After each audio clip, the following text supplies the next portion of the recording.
Reverend, brothers and sisters in the Dharma, as a Chinese, there are various reasons which I think the Chinese are quite easily converted to other religions. To be really, you need to be religious-minded before you can turn towards any religion. Basically, I feel the problem with the Chinese is that we are very worldly. Because we are worldly, therefore we are less religious. But then, why are so more and more Chinese becoming Christians? Obviously, maybe the techniques used by the Christian is much more superior, maybe to Buddhism. If you study the techniques used by the Christian, there are various sources, various techniques which they use, which is very appealing. Among them are, they have this group activities, and then they also take time out to go and visit their fellow church members, and they reach out to quite a number of their devotees. As a result, those people who attend the churches, they feel there's someone to love them, there's someone to care for them. I think in Buddhist missionaries, that aspect is very much less. But then, not many Chinese, only those people who need love, those people who need some kind of help, will turn to them. The need for help could be some material needs. As I said, Chinese are actually a worldly people. I believe that they become Christians and not so much so that Christianity is more superior or anything. Probably they could get jobs easily through the various contacts.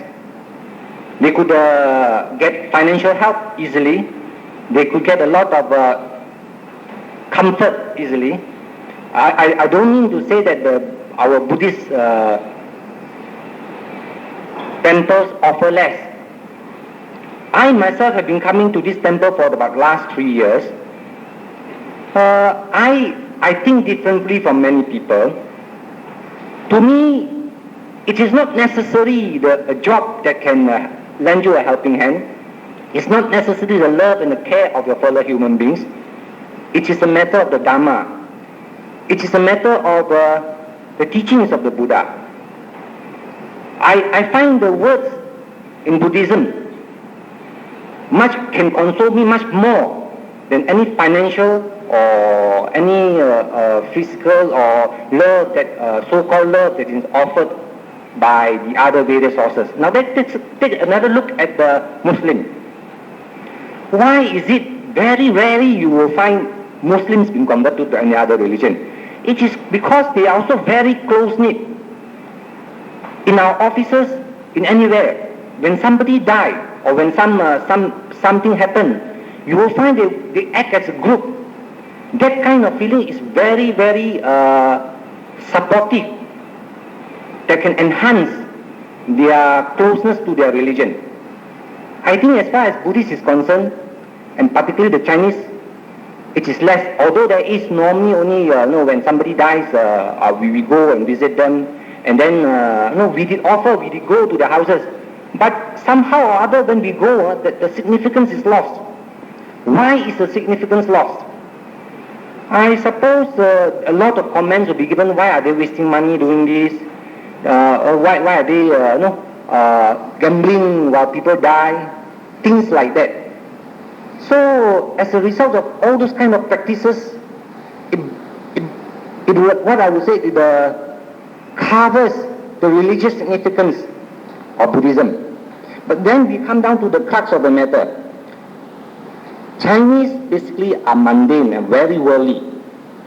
If Buddhism, I'm quite sure if Buddhism, you come to this level and go to them, I think we also can attract them back.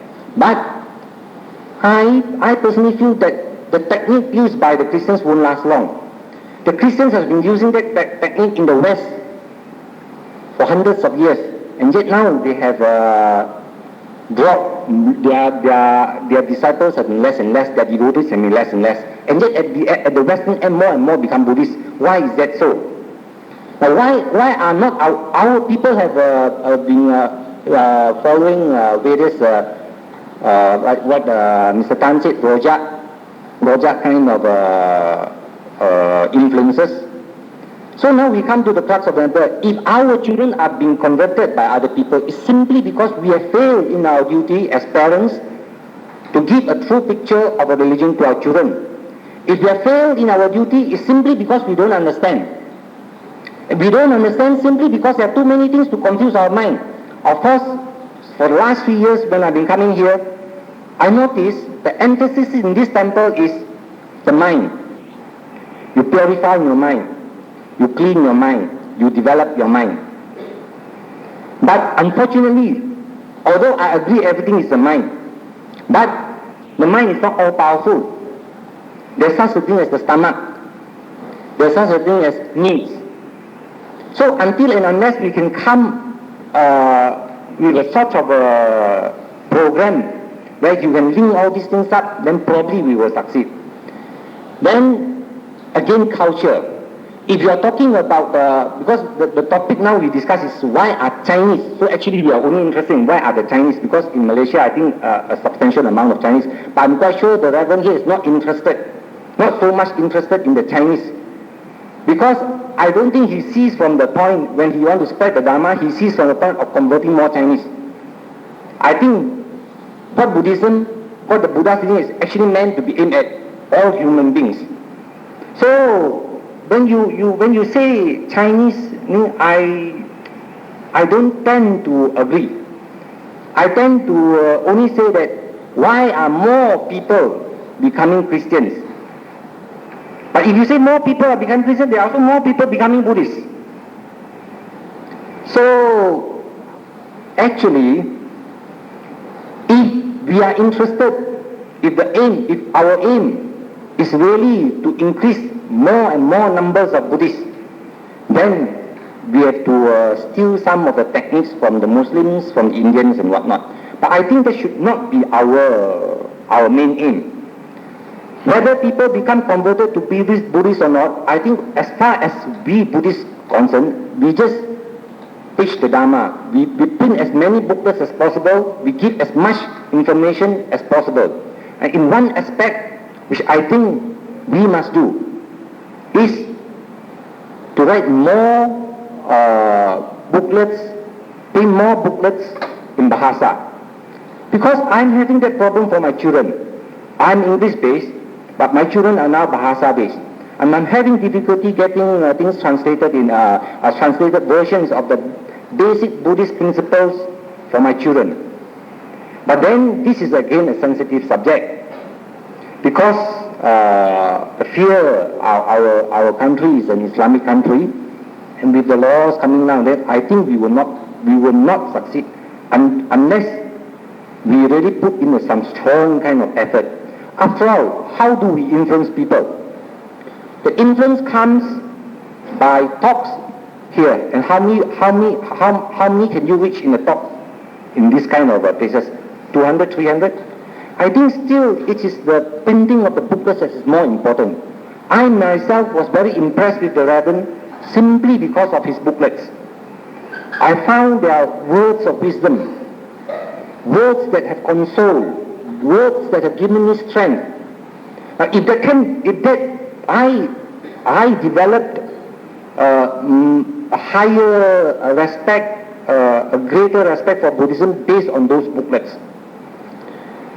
And I think one of the areas that the Buddhist society must look to is the printing of booklets, especially in Bahasa. I think that's all I need to say. Thank you. It's very interesting and encouraging to see how we can get some ideas. And there are many things for us to discuss. Now we are worrying about Chinese for embracing other religions. Chinese have embraced Buddhism nearly 2000 years ago.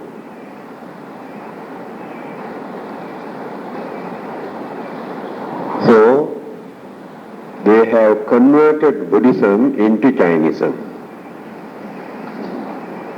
Today, they are embracing Christianity. In time to come, they will convert Christianity also into Jainism. Chinese scholar says, whatever Chinese accept, in the end they remain as Chinese.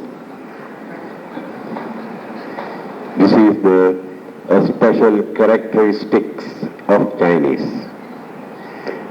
However, there are certain things we have to consider, because many people change their religion due to their ignorance, emotions, misled by others,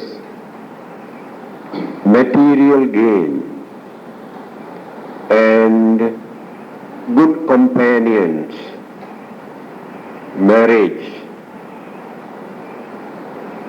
jobs, promotions, influenced by the Western missionaries. These are some of those sources.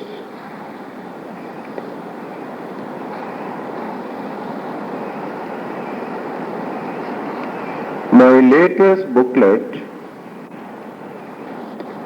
The Buddhist Way, we have printed about 20,000 copies. Chinese translations also available, but not yet printed.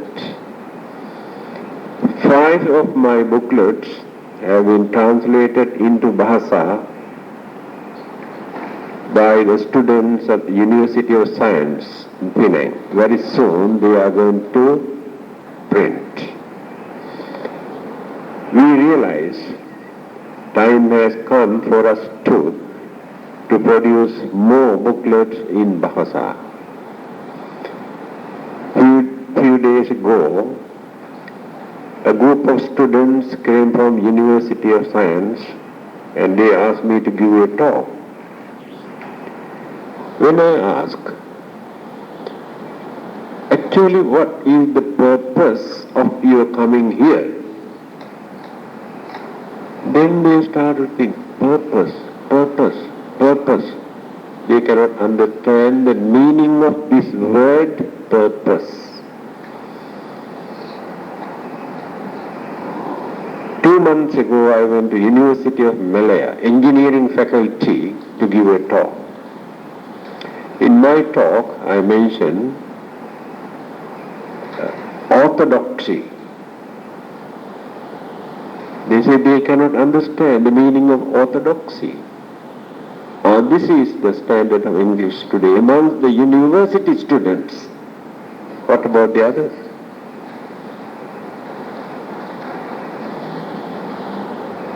Then we have not yet learned how to influence others. We follow the same age-old method of preaching and teaching, that's all. And performing some sort of religious rituals, ceremonies. But others have various techniques. They have learned systematically how to influence others through their practices. I have been asking our youth group, lady sections, parent bodies again and again, but still there is no response. What is this? Still we could not organize a group to visit hospital. We have seen how successful this mission. In fact, the authorities of the university hospital, most of them are Muslims, not Buddhists. They asked one doctor to come and discuss this matter with me. Why Buddhists are not active?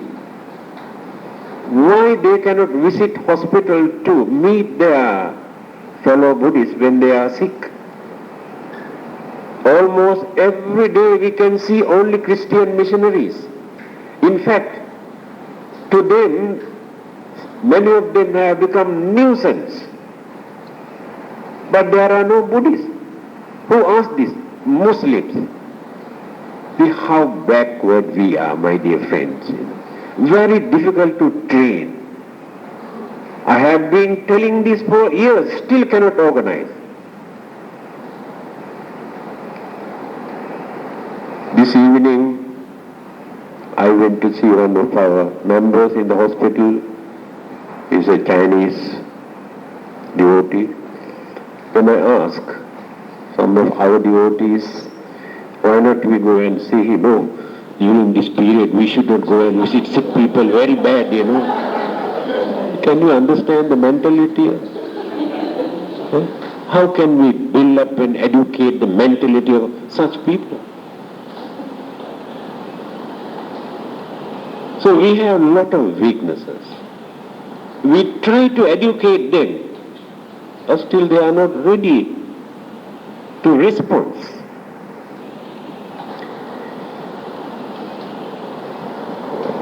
Buddhism is some sort of individualism, actually speaking. You try to find out your own salvation, I try to find out my own salvation, I don't care for others, you can go to hell, I don't care. That is Buddhism. But others never think in this way. As a community, Christians, Muslims, especially these two, I think Hindus also in the same boat where we are, because both of these religions originated in India, same Indian identity. They know how to support, cooperate, and attend to each other, to give the moral support and confidence. That is very important. Whenever somebody is sick, whenever somebody feels loneliness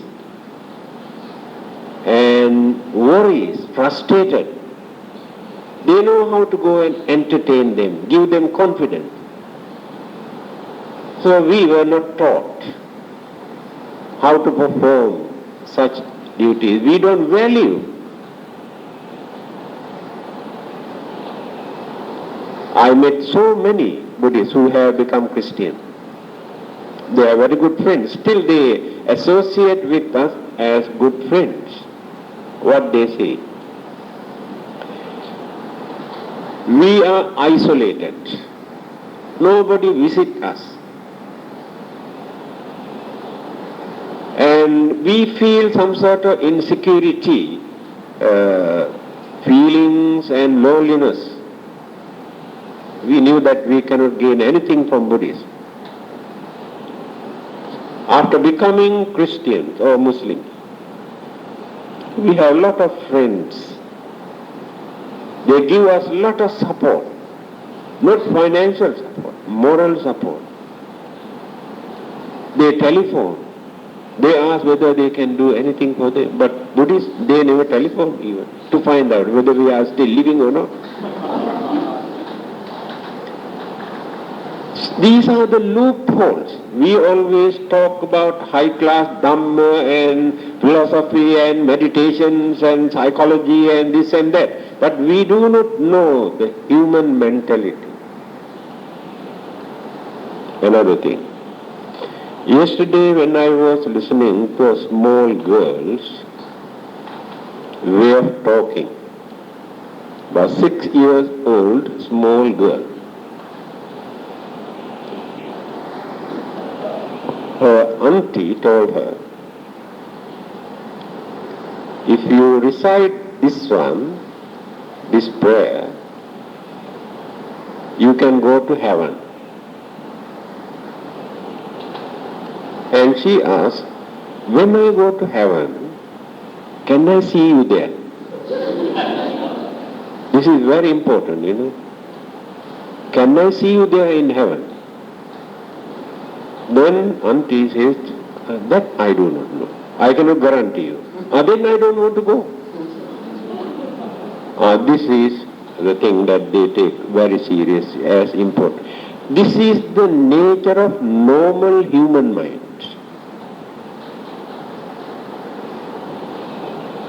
Take for instance, by using their full efforts, assume they could manage to convert wife.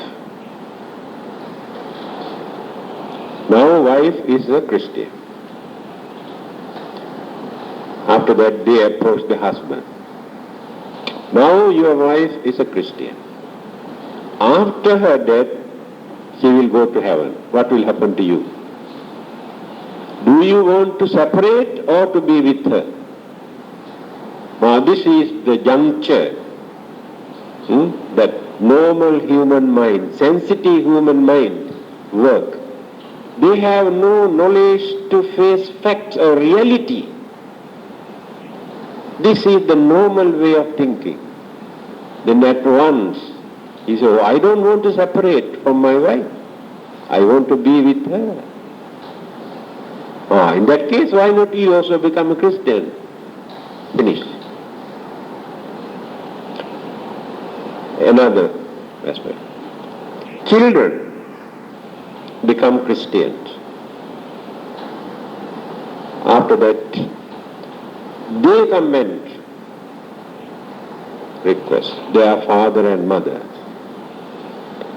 Now when you die, we cannot give due respect because you are belong to another religion. If you also accept our religion, then very easily we can maintain our unity and understanding, relationship and everything. We can perform all our duties towards you. They agree.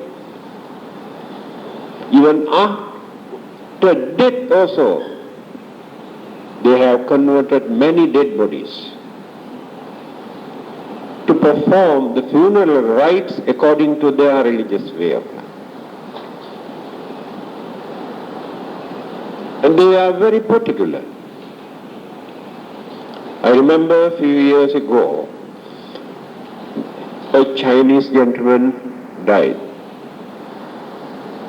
He was a very peculiar man. He used to go to churches every Sunday, born in a Buddhist family. Without others' knowledge, he had become a Muslim. Nobody knew this. When he died, his family members wanted to perform Buddhist funeral rites. His Christian friends came from the church and told, he used to attend our church service every Sunday. He is a Christian. So we want to perform Christian funeral rite. So they have gone to the police station to get the permit. And they found out in IC card, Muslim name. Then informed the religious department, Muslims authorities came. They say they want to take away the dead body. When this commotion was going on, somebody came and asked our opinion. Now what is our attitude? What are we going to do as Buddhists? Then I told them very frankly, we Buddhists do not fight for dead bodies. If they won't, let them take away. I know they cannot send the dead body to heaven.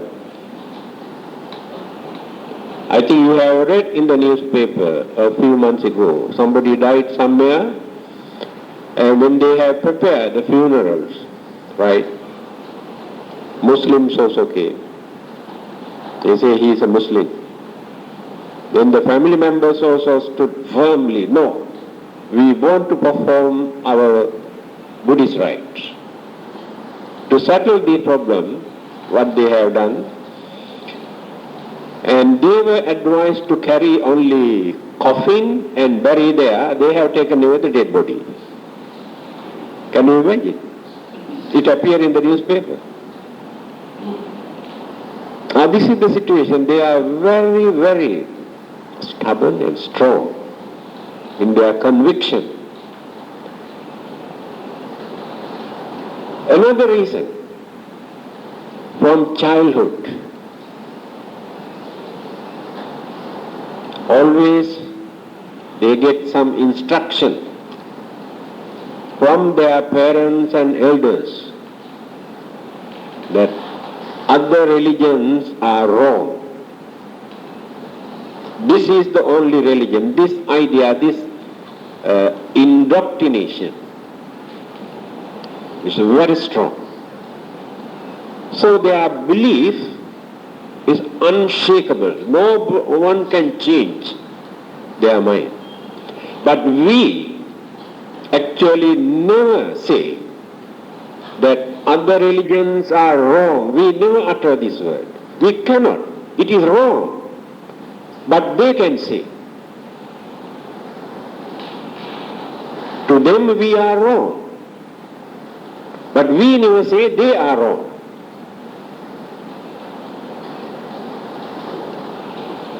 Again,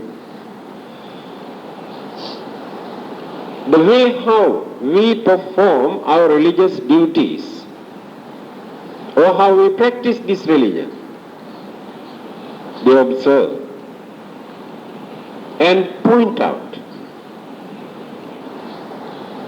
and do some brainwashing when they talk to young people.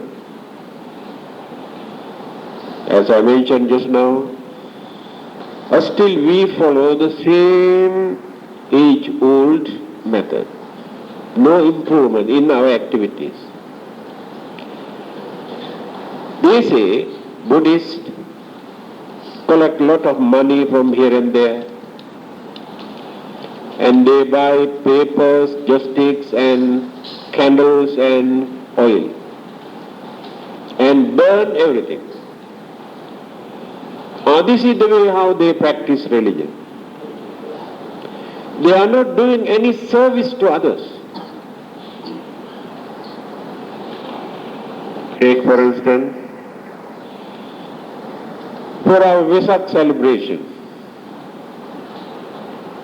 the way how we perform Vesak. How many thousands of dollars we spent only for decorations. For how many hours? 3 or 4 hours. Just to show off. After that, dismantle everything and burn and throw it. Whose money? Public money. But did you see Muslims or Christians that ever waste money in that way? Every cent that they collect, they use either for education or to use to influence others, to bring them into their religion. We have to admit our weaknesses. There will be a day for us to learn to get rid of all these unnecessary things. We can say, after all, this is our way of doing things, our traditions, our culture, and all these are excuses.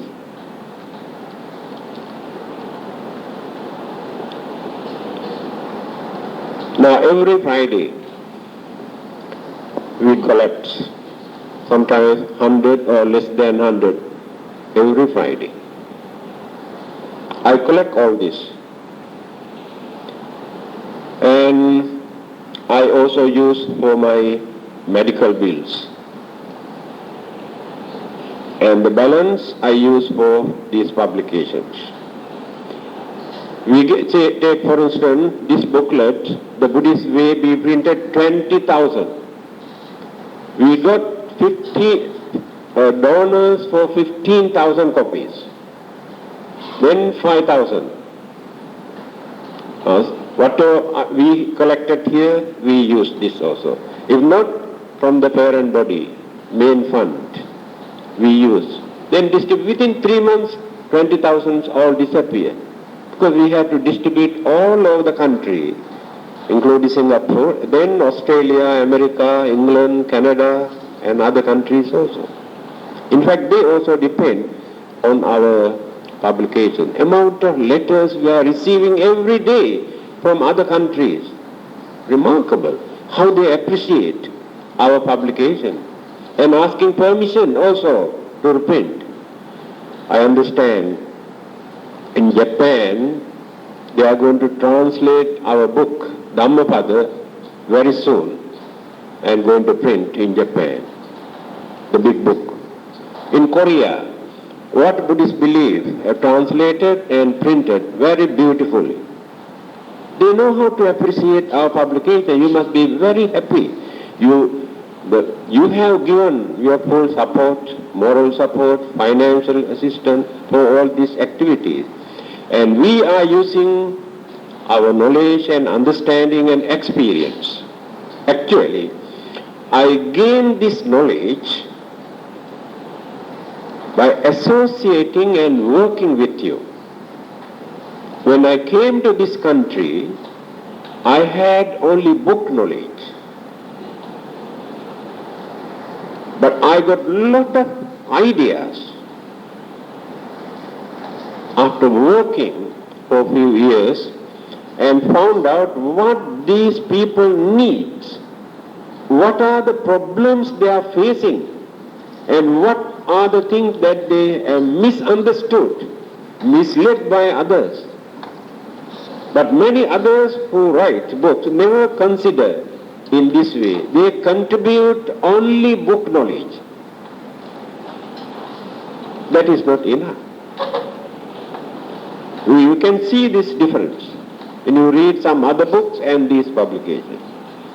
Because every word, every sentence in our publications, we divert towards certain corner according to their way of thinking or what they talk about this religion. So after reading these things, every day people come and discuss how they gain this knowledge, how they clarify their doubt, and how they understood the truth.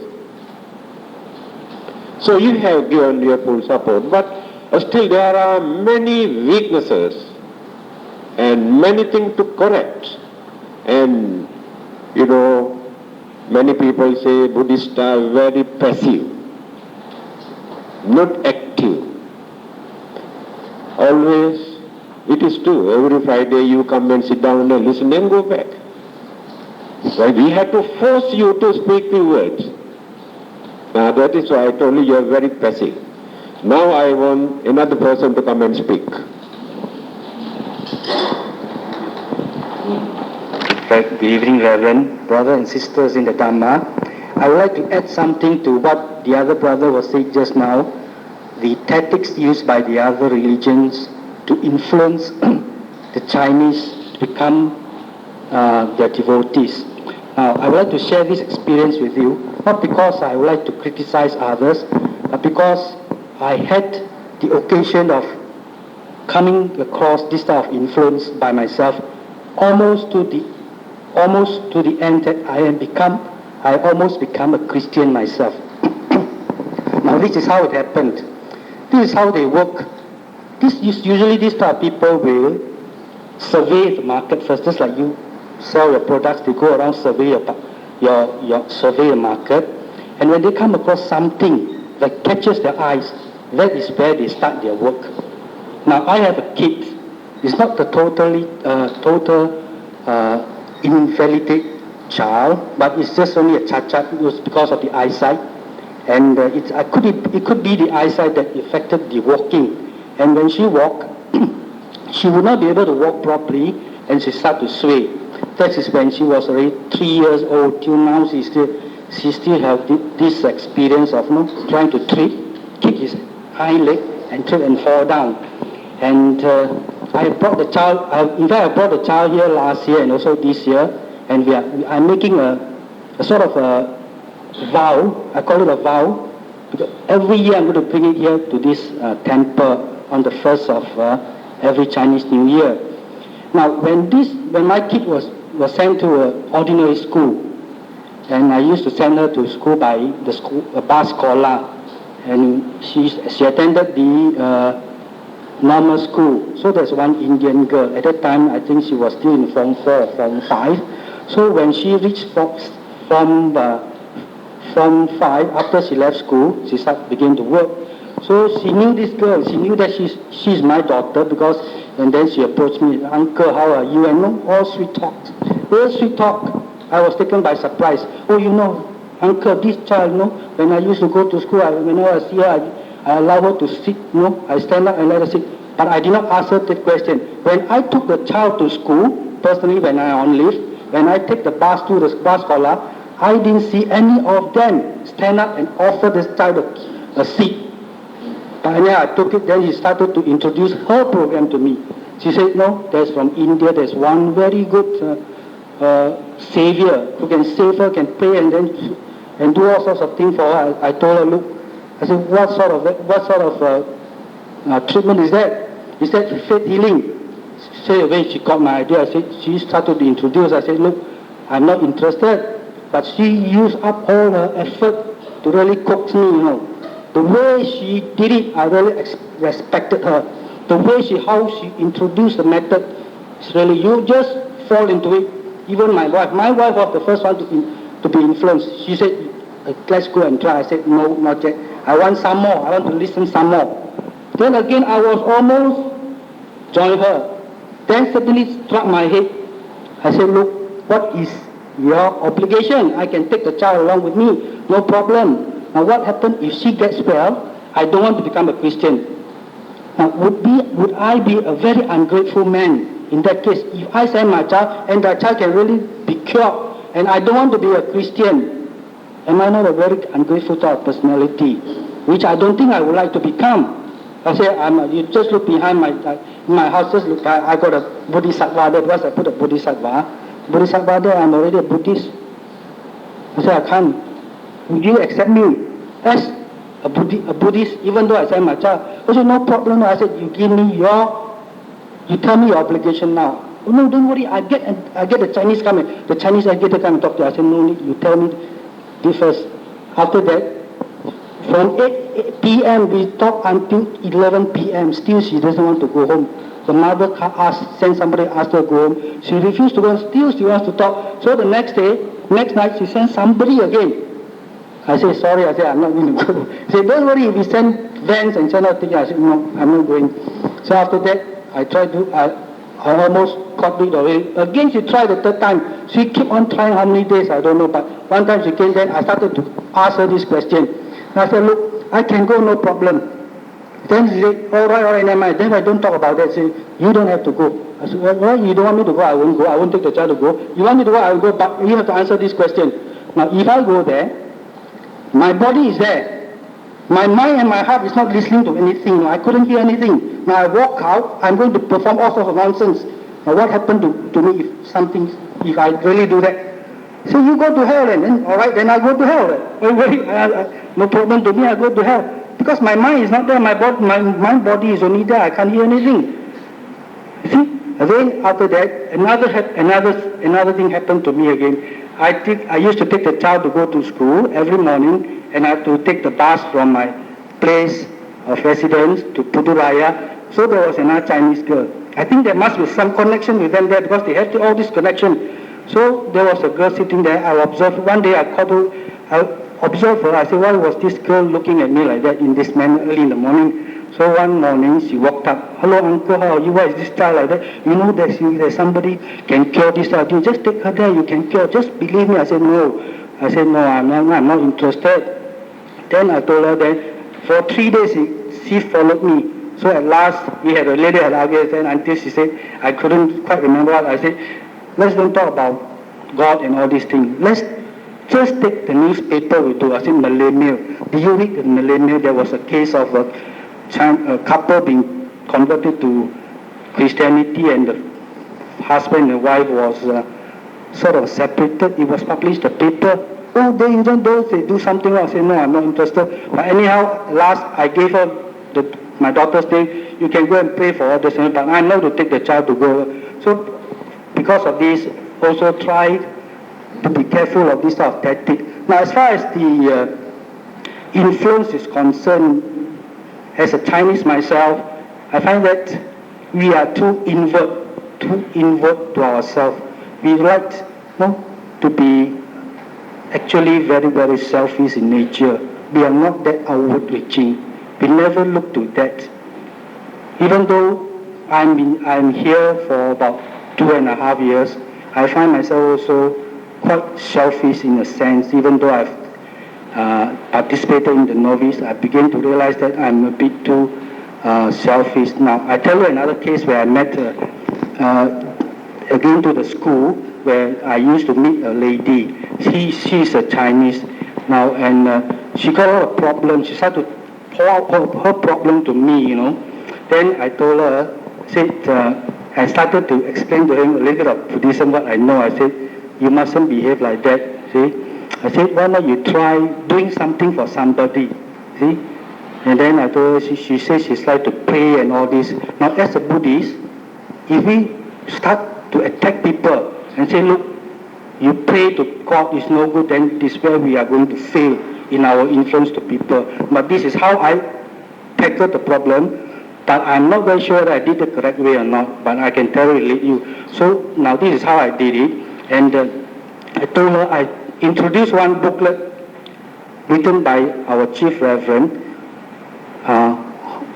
Why Worry? I gave her the book and I read to her a few passages and asked her, and when you're free or when you're worried, just read just a few lines. Just a few lines will do. Don't read all. Just a few lines. Then keep on reading and reading the few lines.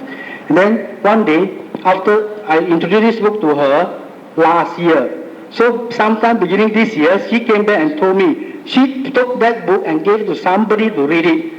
And you know what they said? What she told me, that the one who read the book said, it is very true. You see? But if we can use some sort of means of introducing our religion to people without forcing people to accept it, I think people will accept it. They will come to realize that Buddhism is something to them, And if we mustn't, and the woman that I'm talking to is a very, very convicted sort of a Taoist where they like to pray to the Chinese gods. But as far as I'm concerned, I did not say I stopped her. In fact, I introduced some sutra like the Ratana Sutra. I said the Buddha did not ask you not to pray. In fact, the Buddha also 同向神求帶，叫神保護你。In other words, the Buddha himself also invited the gods to protect you. See, and I think I only have this much to say. And thanks for your attention. So, thank you for your contribution. I do not know whether you have realized that every Muslim, and if I am not mistaken, every Christian is a missionary. They have that feeling that it is their duty to bring others into their religion. Buddhists and Hindus never think. You never approach others, the followers of other religion, thinking that you want to introduce Buddhism. You want to bring them into this religion. Such ideas are not in our mind.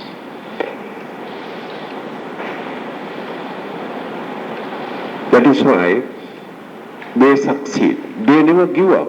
they may come even 100 times. I know certain families, their Christian friends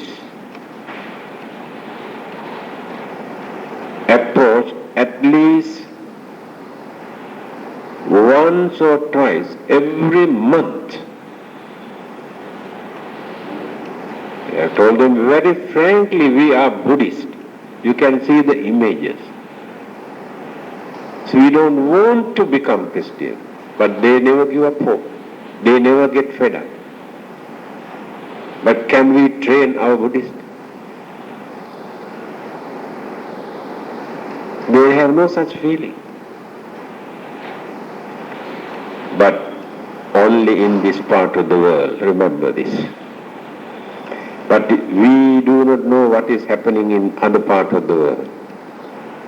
Go to America and Europe. See what is happening to the churches. Go and see how many people go there and worship and pray. Churches are empty. Do you know they are selling churches everywhere in America and Europe? This is the situation in Christianity, and this is not a secret. That is why they are using full force here in this part of the world. They realize there will be no future for them in the West because of their education. Scientific education. In their mind, there are no more place for dogmas, religious dogmas, scientific education.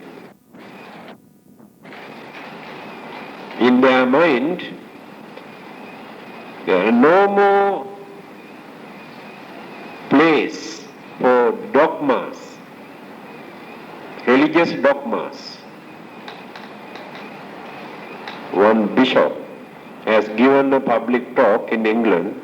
I had a paper cutting, but I cannot find out where it is now.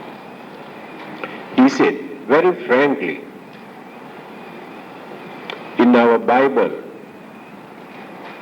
I told this to many bishops and archbishops also here, what I read in the newspaper. In our Bible, there are a lot of dogmas. Now, Buddhism is approaching the West. There is no conflict between Buddhism and scientific education. If we are not going to remove these dogmas from our Bible, there will be no future for Christianity in this part of the world. He made this statement nearly 20 years ago. Now you can see what is happening in the West. Many people laugh at others when they come and talk about Christianity. Here, still, the mentality of local people is still very, very soft ground to inject this idea, but not in the West. Italy,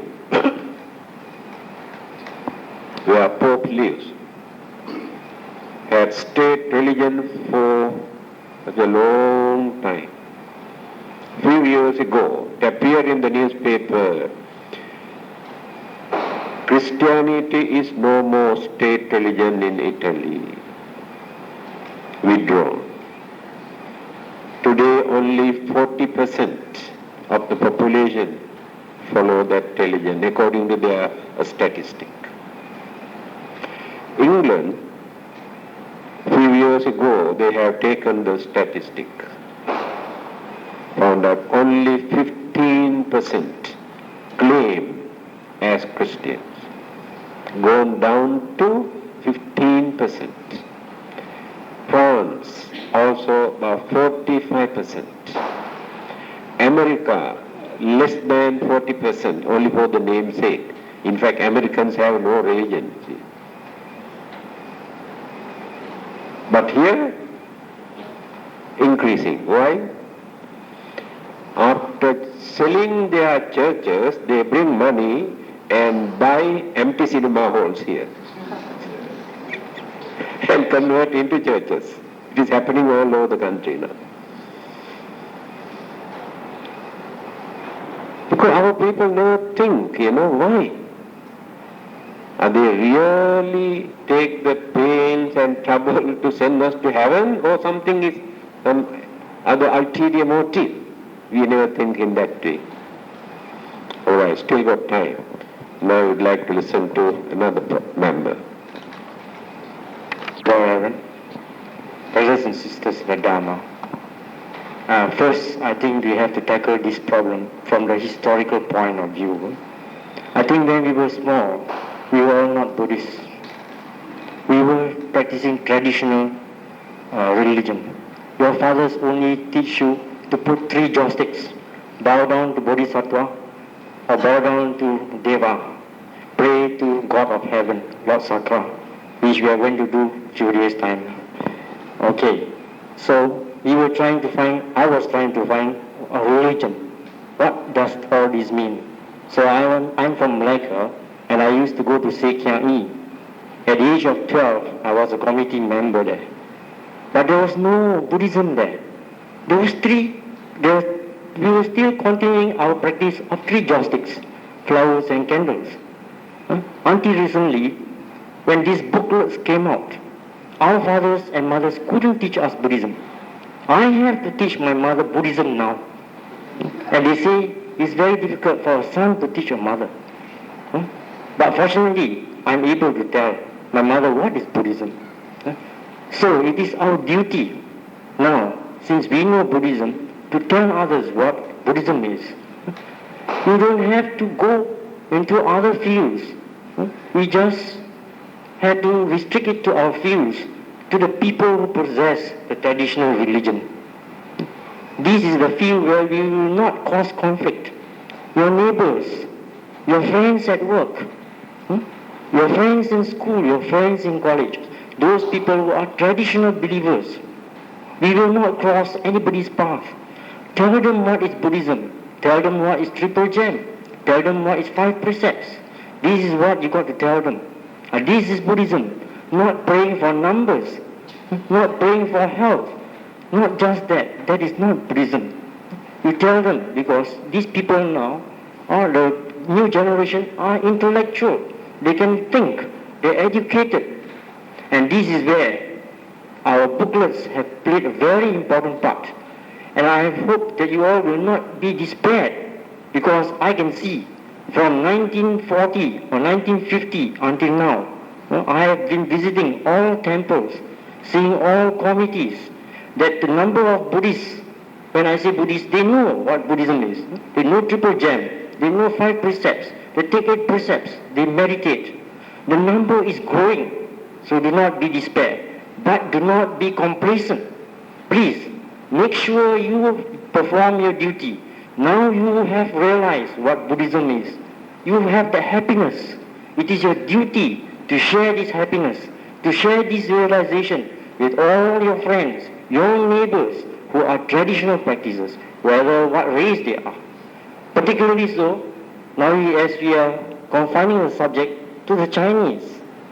Okay, now they have got all sorts of wrong views. We have to correct those wrong views, because our mothers and our fathers were not that educated. That is the problem, and that problem is now being passed to this generation. Fortunately, education has played a lot in our daily life, and from this education we can read, we can understand Buddhism, and that is where these booklets have come. I think the late Dr. Wong, Dr. Wong is, should we say, a pioneer in this field. He has done a lot of work. Of course, there are other people, but Dr. Wong, I think, especially deserves special mention here. He is, when I first met him, he was just started to print these books, and he said, if I print one book and one fellow read, he passed it to the next fellow and the next fellow, He says, by the time we print 100,000 books, 300,000 people will have read, he says. And if 300,000 people tell their friends about the book, we have another 300,000 people who know about the book. So, now it is our duty now, remember, to share this with our friends, not using force, but using influence, using our knowledge, telling them, expounding the Dharma to them, showing them the truth. If that is the truth, you are not afraid. If people can see the truth, you are not afraid. If they people go and take or whatever religion, that is not the truth. Okay? If that is the truth to them, they will follow you. If that is the truth, if this is the truth to them, they will follow that, whatever it is. So it is our duty. The other thing I find is that there are a lot of people who learn Dharma but refuse to speak Dharma. Whereas in the other religion, today they become this religion, tomorrow they are missionary. I agree with our Reverend wholeheartedly there. Because it's my personal experience. When my sister-in-law was lying in the hospital, there was one person who tried to convert her, and he said she's alright, she'll be safe. She's safe already because she's converted. So simple as that. So we will not try the tactic, or not necessary for us to try the tactic, but the technique of influencing your neighbors, influencing your friends at work. Those are the ones which you should all apply. And you should see that it is your duty and perform that duty to share Dharma with others. Not only that, you will get merits because the gift of truth excels all gifts. So you give this truth to your friends, the merits which you gain is the highest of all the merits. With that, I say thank you.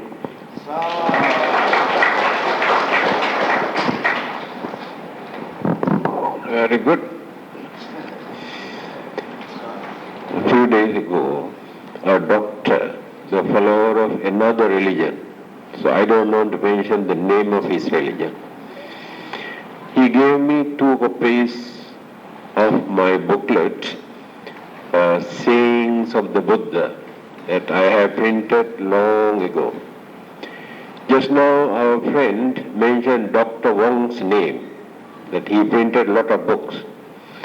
I got his letter, the first letter I received from Dr. Wong, after reading my booklet, Sayings of the Buddha. In his letter he says, I am a Christian. But after reading your booklet, Sayings of the Buddha, I am fully convinced I would like to become a Buddhist. But I would like to ask one question. If I become a Buddhist, can I pay respect to Jesus Christ? Many people do not know all these things, Then I replied,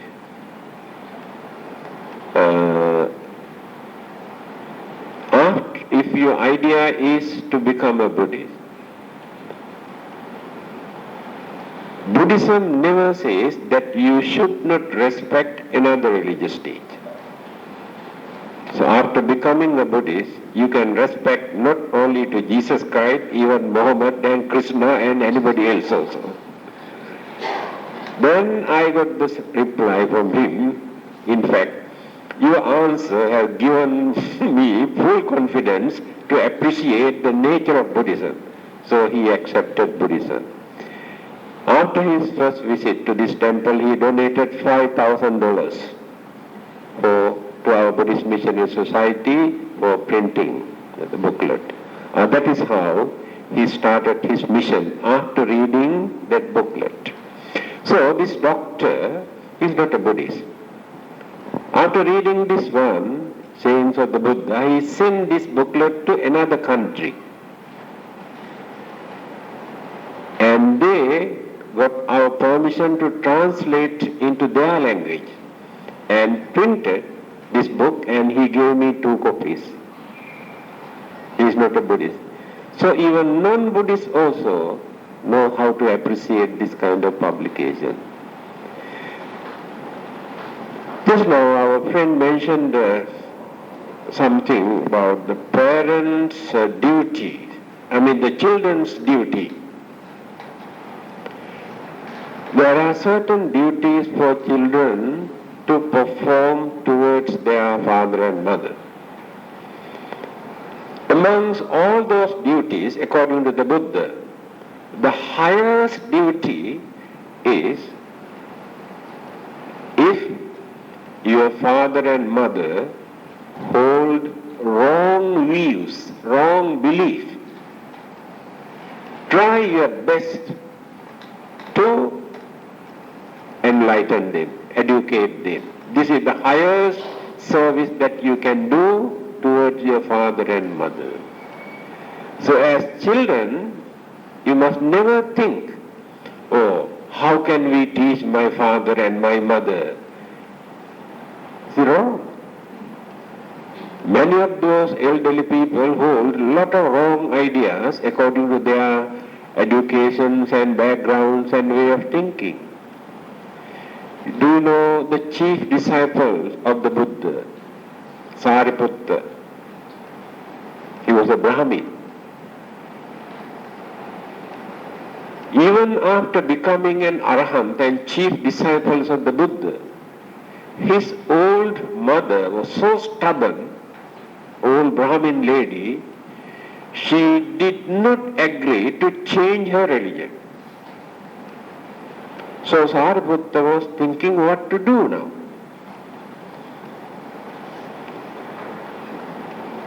I will be failing in my duties if I could not convert, enlighten her.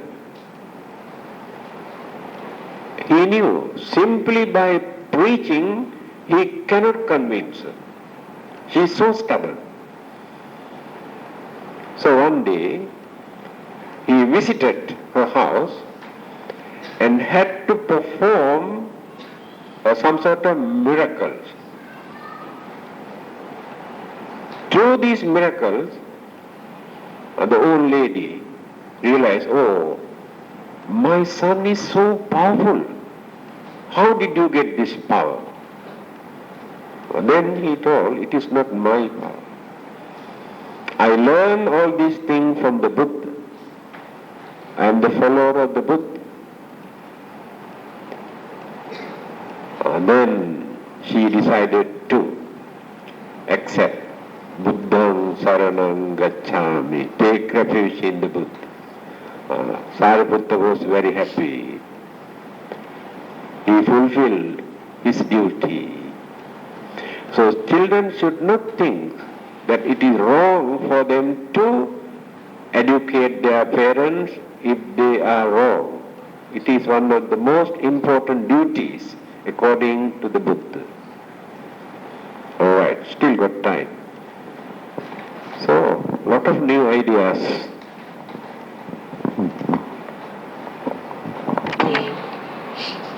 Excuse me, Chief Reverend and brothers and sisters of the Dharma.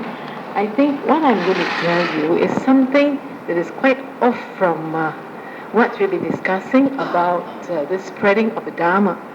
Just now, Mr. Tan Tik Beng was saying that, why he couldn't understand.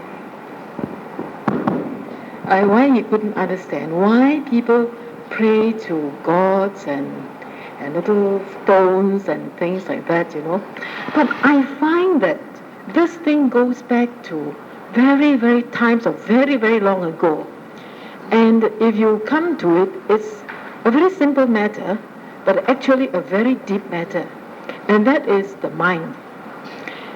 Now, speaking from experience, because, when you were children, when I had children of my own, and as one of the brothers said just now, we did not really know what Buddhism is until we have the good luck of meeting our Chief Reverend. And without him, I think we won't be here and we wouldn't know so much about Buddhism as we do today. Now, talking of that now, I remember when I first got married, I was as raw as I don't know what. And then, when you start having children, then the children, you find that they cry at night, they make a lot of noise at night. And then you've got these old ladies who say, no, I think, they must have offended some spirit of the bed or something like that. All you've got to do is to get some joss sticks, and you pray and you get some joss paper, you burn and you find that the kid is okay. Now it could be a psychological effect, or I don't know what it is, but somehow or other you may not believe it, you may half believe it, you may think it is all very silly. But when you see the thing working, you say, hey, that's something. It could be mind. It could be mind. And mind is not so simple as we think as our mind. It has a very far-reaching effect. In fact, so far that we really don't know about it. We only know just probably even a fraction. Even a fraction of that is so difficult to understand. So it could be that. But then again, we shouldn't be sort of, say, we condemn, as some gentleman pointed out. We can't condemn. That is only the beginning of having faith, beginning of understanding that there are things around us which we do not understand. We really do not understand. Then that is probably one of those things that want to lead us on to know more about the thing. Because in nowhere, I think, even in Christianity or in Muslim, is there such a thing as, you go and pray, in front of the bed or at the back of the bed, or, things of that sort. No. But I think this thing starts with the Chinese tradition from China. But that is a thing that led to led China to being a fertile ground. Okay, when Buddhism came in, it just snapped. Because Buddhism, if at its very deepest level, is something that is so wide and so difficult to understand. Although we may say that at the beginning we know just a bit of Buddhism, but it's a very deep subject.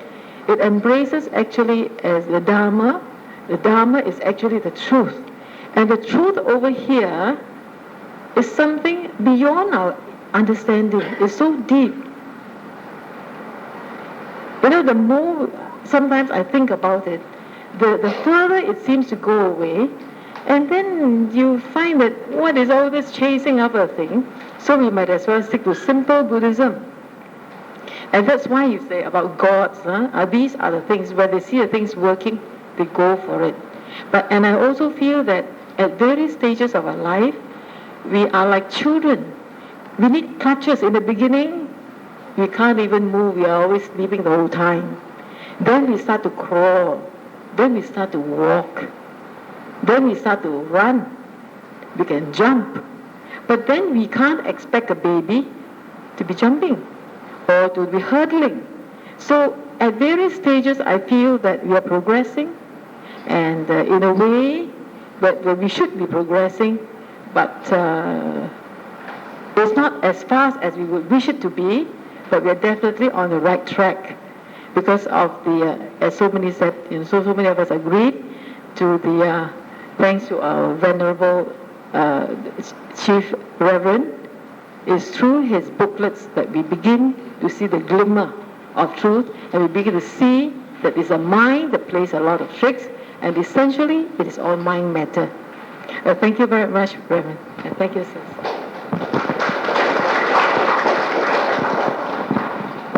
I think every Friday, I think it's a good idea to invite one of our members to speak at least for 15 minutes.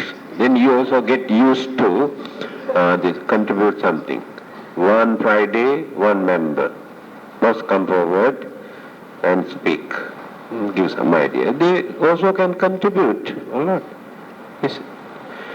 And from today onwards, you must have a solution and determination that you are not ordinary Buddhist, but you are Buddhist missionaries. You must have that missionary shield. Not to convert others. You can start at home, your family members, and where you work, in your office. You can wipe out misconceptions misconceptions or misunderstanding that many people maintain about this religion. That is your mission. You can clarify certain doubts that they have about this religion. You can enlighten them by reducing their ignorance. You cannot remove that completely, but you can reduce their ignorance. Those who are against this religion, because some people hate this religion, you can reduce that temperature when you explain the purpose of this religion and the basic teachings of this religion. Then that poisonous ideas that they have, they may reduce. This is your mission. Later, you can go further to talk about Four Noble Truths, Eight Noble Paths, and Karma, and rebirth, and this and that. You start like this. There are many things that you also can do, because many of those people never approach us. And every day, you associate with them, you talk to them as friends. Don't adopt any aggressive attitude when you come to talk about religion. Always friendly way, contribute your ideas. If they reject your ideas, don't get angry. You have to remember this. Don't show emotion. They may talk against your idea. You must have patience, understanding to tolerate. But don't give up hope. This is the technique. Okay, 9:30. Now let us invite the Devas to share the merits and give us full support in our mission. Akasattha Bhummattha Devanaga Mahiddhika Punyantang Anumoditva Chirang Rakhantu Lokasasanang Itta Upacha Ambehi Sampatang Punya Sampadang Sabbe Devanumodantu Sabba Sampatti Siddhya Devo Vasatu Kalena Sassa Sampatti Etuche Pito Bhavatu Loko Che Raja Bhavatu Dhammiko Idango Jnatinang Hotu Sukhita Hontu Jnatiyo Imina Punya Kammena Mami Bala Samagamo Satang Samagamo Hotu Yava Nibbana Pattiya. And good health and long life to all of you, and Happy New Year.